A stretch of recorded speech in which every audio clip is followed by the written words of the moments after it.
Good morning. It's amazing to be here in a room that everybody has a common interest, which is loyalty. And I don't know about you, but the first time I've seen the logo of this conference, the first thing that came to my mind was a sail. And I was pretty excited because I personally consider loyalty programs to be like a journey. It's not something you do once. It's something that you constantly do, like sailing in the open sea. The environment is constantly changing. And you know your direction by navigating, using your instruments, and you always see the horizon, right? But you never reach there, but you know you're at the right direction. And there is always a goal, of course. And the goal is very simple, and I think we will all agree. Our goal should be to earn the loyalty of the customers.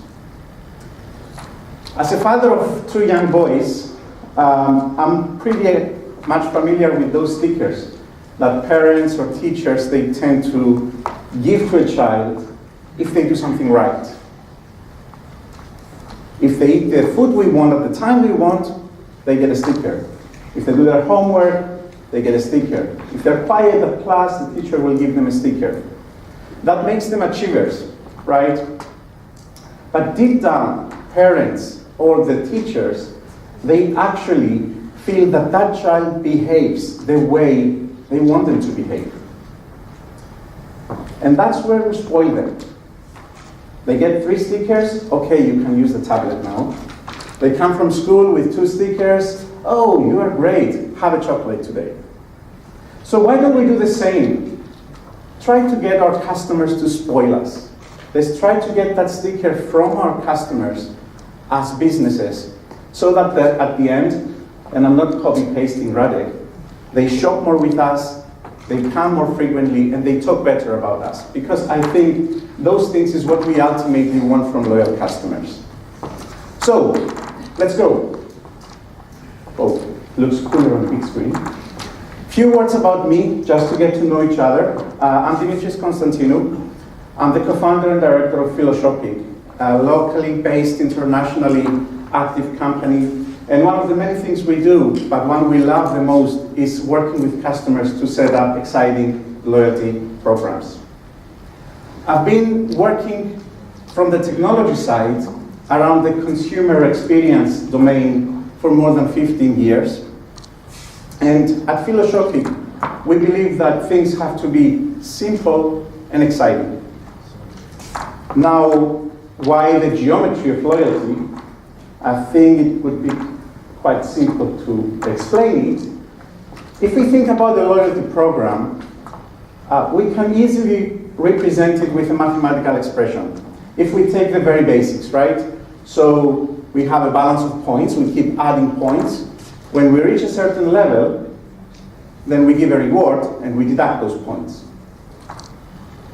Although I like algebra, as a person, I really love geometry though. Because in geometry, you can actually see that a triangle has 3 angles and 3 sides, right? So it makes things more tangible, more visible, more easy to capture. So sorry algebra, but we're going to talk about the geometry of loyalty. So let's try and explore what shape best represents loyalty, a loyalty program.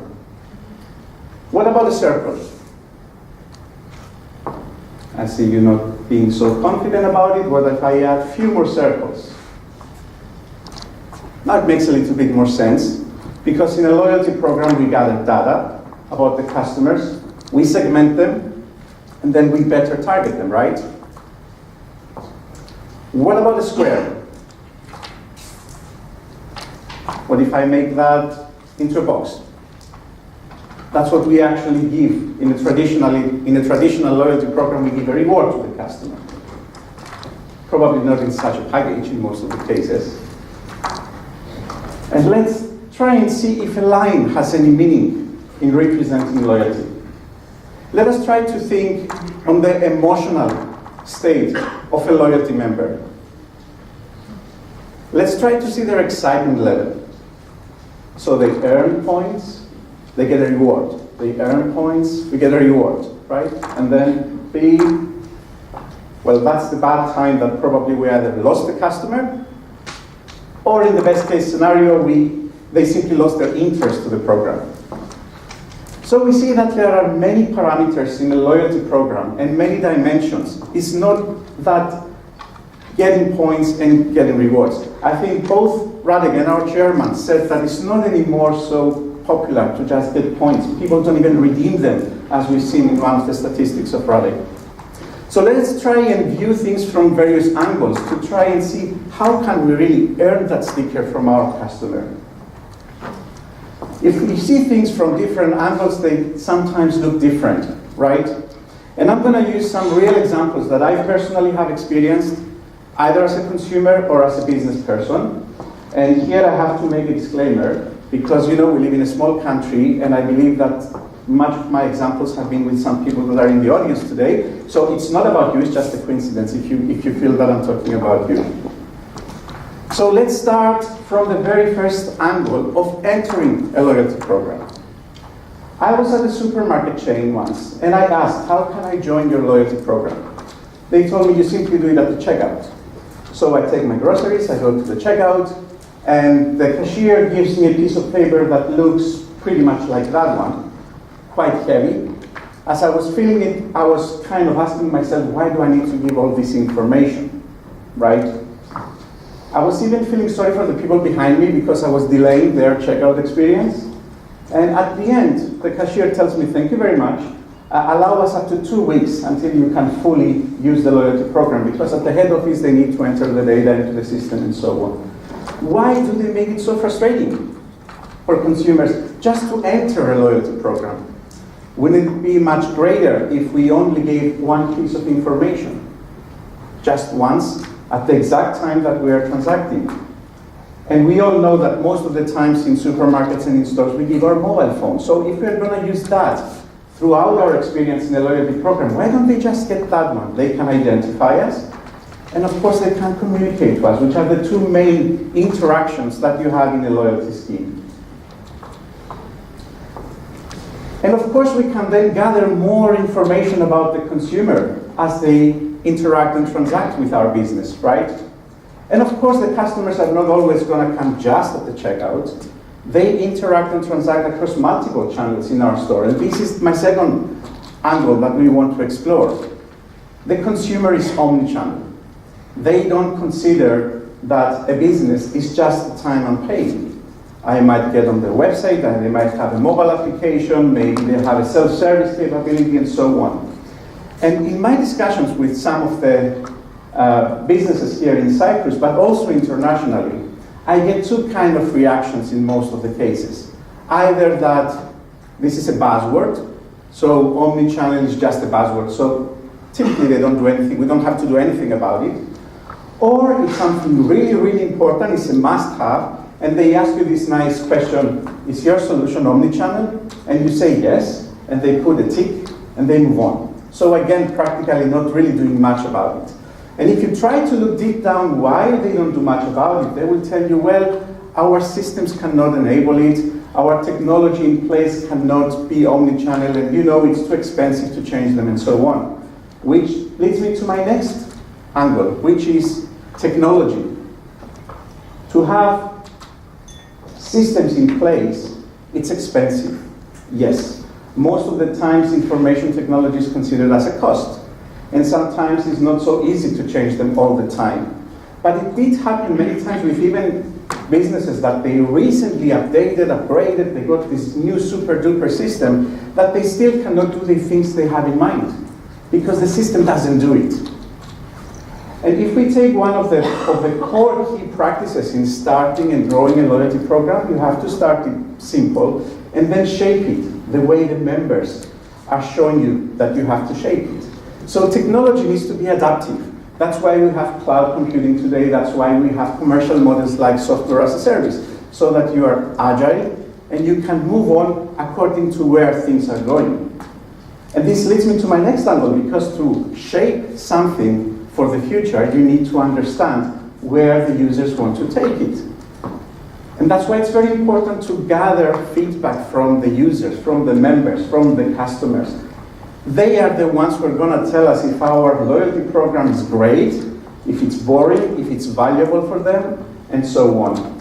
And in doing that, I'm sure that most of you came across such receipts in many places in Cyprus, supermarkets, shops, restaurants, that they are asking you as a consumer to enter a website. There is a code you have to enter. Normally it's a quite complex number because it has to be unique.